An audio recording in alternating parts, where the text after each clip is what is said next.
Hey guys, I am Ibigandscary. I'm bringing you another StarCraft 2 replay, this time featuring in the bottom left-hand corner VegaBunny, our blue Terran, and in the top right we have mTLPink, our pink Protoss. Both players are in Grandmasters. We're on Cloud Kingdom, and that's basically everything you need to know about this, except it's one of those custom Cloud Kingdoms because we have the supply depots in the bottom. Very excited about Heart of the Swarm whenever it comes out, and we have the unbuildable terrain at the base of each of those ramps done so that Protoss can't do that wall off where they're all sneaky with the pylons, making it so it's very difficult for units to leave their base early on, denying that early expansion, basically making it so it's one bases versus one base. Very, very devilish really to deal with. And we can see that VegaBunny is going to do the reverse of that, which is build his own supply depot on top, very feng shui, to make it so everything's organized. I wonder if he is OCD in real life. But this is actually an incredibly common build. Build that SCV with that supply depot, get a barracks, get another supply depot on the other side. All of a sudden you have a wall off for your own to deny that scouting. And it'll be really interesting to see what sort of shenanigans Vega is going to... Oh, wow, an early gas right off the bat for VegaBunny, even before a barracks, tells me that there's going to be some sort of heavier tech play. We don't see a double gas or any sort of shenanigans like a hidden barracks somewhere across the map. But keep an eye out on that. Definitely a sign of early tech, early aggression, probably out of Terran. That barracks also is thrown up, at an awkward angle also. Not going to be completing that wall off at all. A barracks going up just north of the command center. Doing this sort of positioning tells me that it's going to be used for an add-on. Maybe it's going to be a mech play, so we'll keep an eye out to see if it's going to be a reactor added on to that barracks later on. I apologize profusely to Pink because I have been... kind of ignoring him in favor of VegaBunny and his building placement. Double gas going down for Pink, just now finishing with that gateway, almost going to be popping.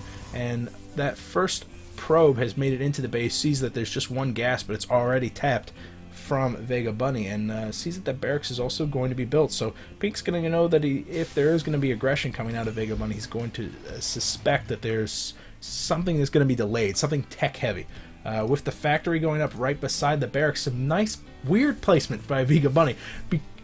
You would scout this, Pink would scout this and see this placement and expect that there's going to be an add-on from the barracks, which is why he desperately doesn't want his probe to get pushed away. He's continually scouting with that probe to see exactly what add-on, but once that first Marine pops out, we can see that VegaBunny immediately throws down the add-on because he knows that Marine's going to push back the scouting probe from Pink, and Pink's not going to see that reactor. He's going to see the factory, so he's going to suspect that there's going to be a reactor on that, but you don't know. You don't know if there's going to be a starport built right on top of that factory and there's going to be some sort of Banshee harass. You don't know, and Pink's going to have to prepare for both of those eventualities. A heavy ground fast harassment in the form of those Hellions, or could it be a heavy air battle? Fortunately for Protoss, both of those can be dealt with rather quickly by Stalkers, and we'll expect to see a couple of Stalkers coming out of Pink.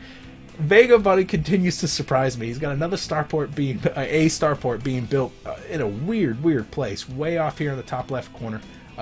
This could be because there might be a fast robotics facility being built.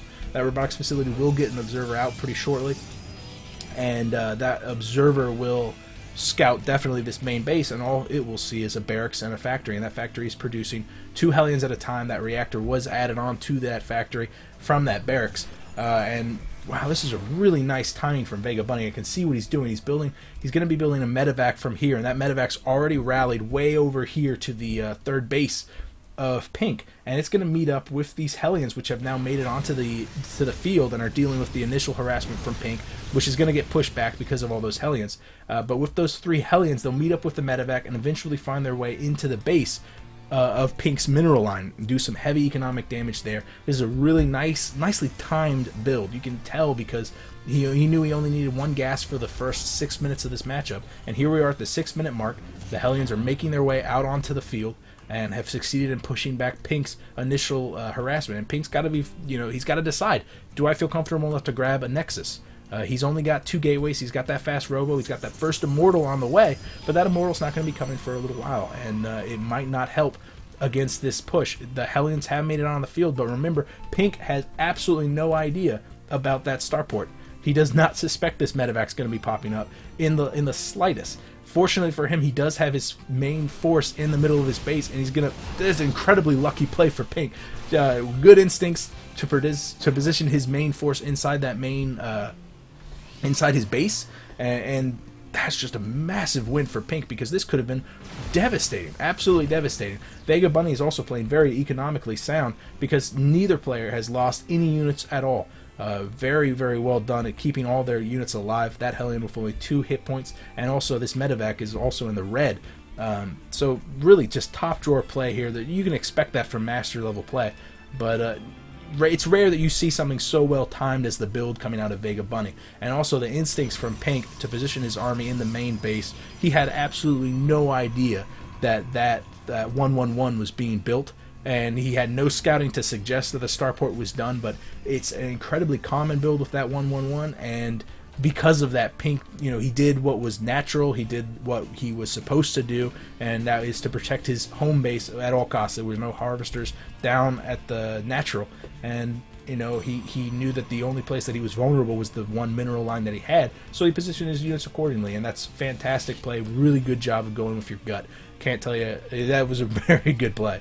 It looks like he's going to try it again. VegaBunny is moving out with another round of Hellions in that medevac. Those Hellions actually weren't repaired at all, so he's definitely hoping to deal with this stuff just in passing. If they get caught, that's going to be a lot of sentries with a lot of energy, a lot of force fields to trap these Hellions in a very awkward situation, so we'll have to keep an eye on that. Same time, VegaBunny's pushing out, taking his own orbital command down at his natural, is going to be working on that saturation, as well as 2 bunkers down on the low ground. The Hellions have arrived at the natural for Pink. Pink had moved out with his main force. Those the sentries were not well positioned in the form of throwing down those force fields, but they have arrived. All the Hellions instantly go down. VegaBunny just misstepping just a little bit on that regard. He could have dropped his Hellions, done just a little bit of damage to the economy. You see he's taken out 5 of those workers. He did the damage he needed to do with that, but he was being a little bit greedy and in keeping those Hellions there for a little bit longer than they should have.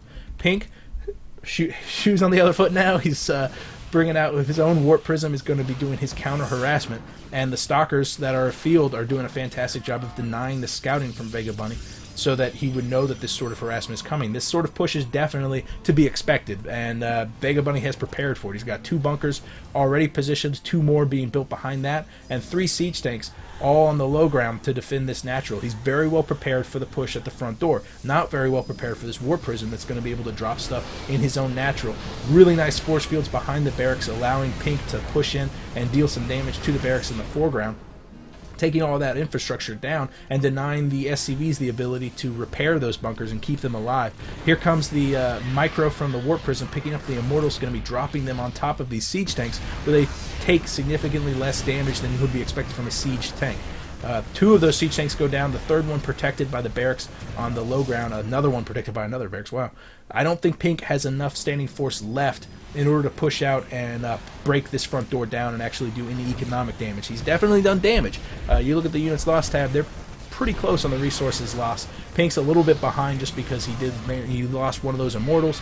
He lost several of his stalkers. Actually, every single one of his sentries have gone down completely. He no longer has the ability to control the battlefield with those sentries. So I think Pink's going to have to pull back, reevaluate where he's going to head from here. He has not grabbed his gas down at his natural, but I think we're going to see that shortly as he pulls back. He's grabbing 2 forges. He's going to need a little bit of extra gas for those upgrades. Going to try once more for that front door. Finds a sweet spot where he can actually focus down one of these supply depots, but that's only going to offset the losses that he's accumulated for this battle minorly. Oh, he manages to supply block him.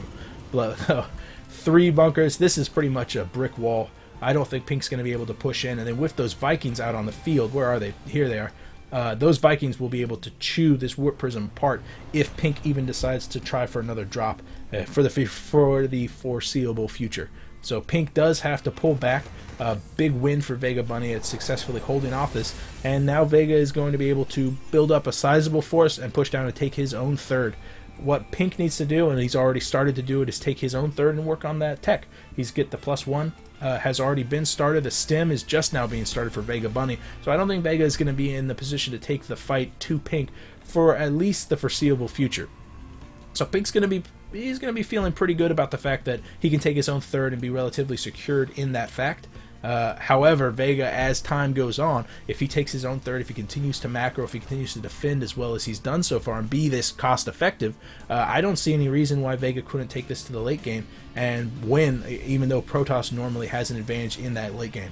Pink, though, is definitely playing a little bit more greedy now. He's not producing nearly as many units. You can see that the robotics facility is completely idle. None of these have warped in anything for a while now because all that money and gas is being spent on the form of tech. We have a Templar Archive being thrown down. Both of the forges are going in full swing, and the +1 and +1 for the armor and weapons are both pretty much done.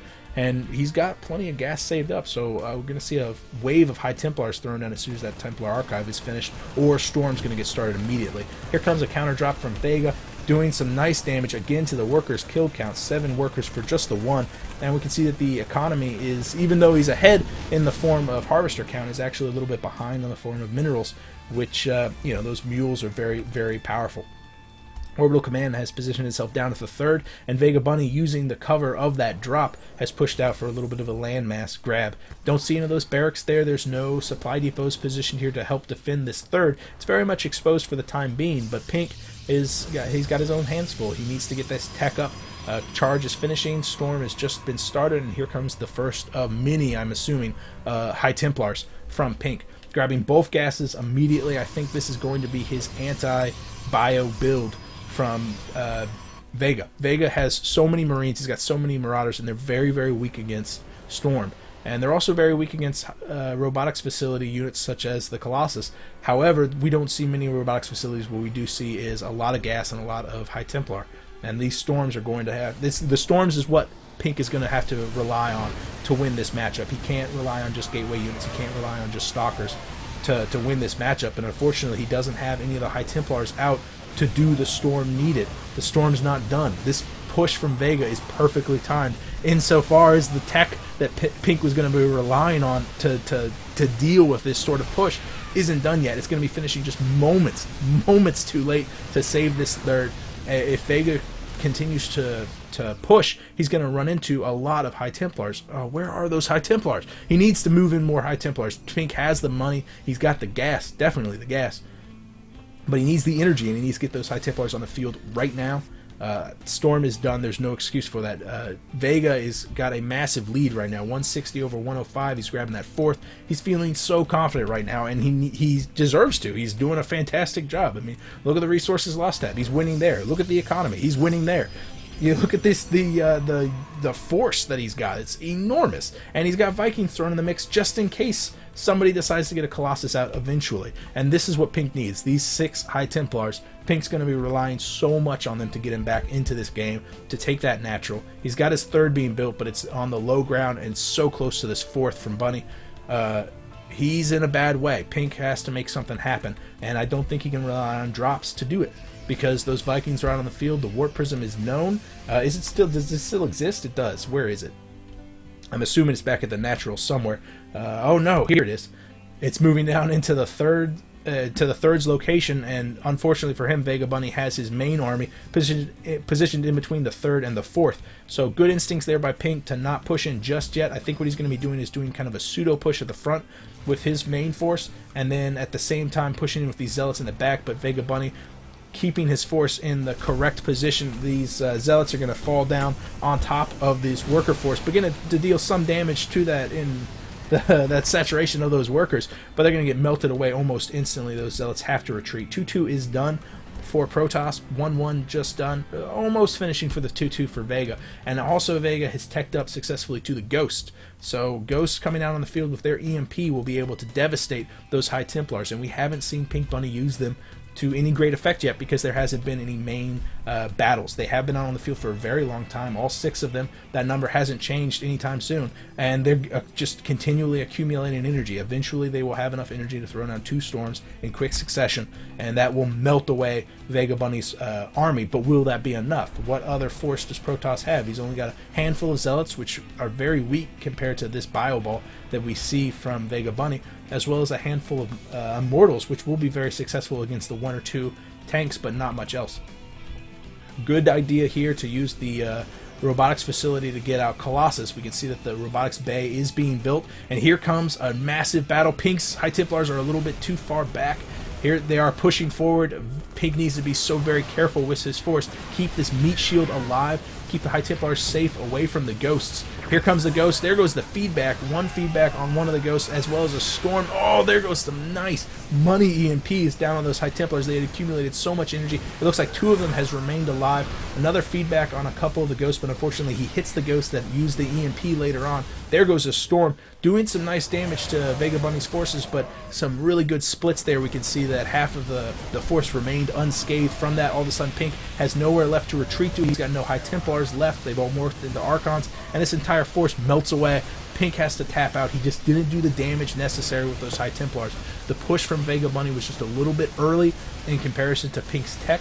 If that push had come just moments later, right down here, the stem would have been, the High Templar storm would have been done, and the storms could have held this ramp, this choke. 1 or 2 storms can make it so every bio force that Bunny had to walk through those storms in order to get to the third. If that storm was done, this entire matchup would have taken a completely different, it would have looked 100% different, because Bunny would not have had the advantage he had. He would have had to rely more on drops, and he wouldn't have had the leisure to get up so many different bases, to get up such a massive lead in the economy.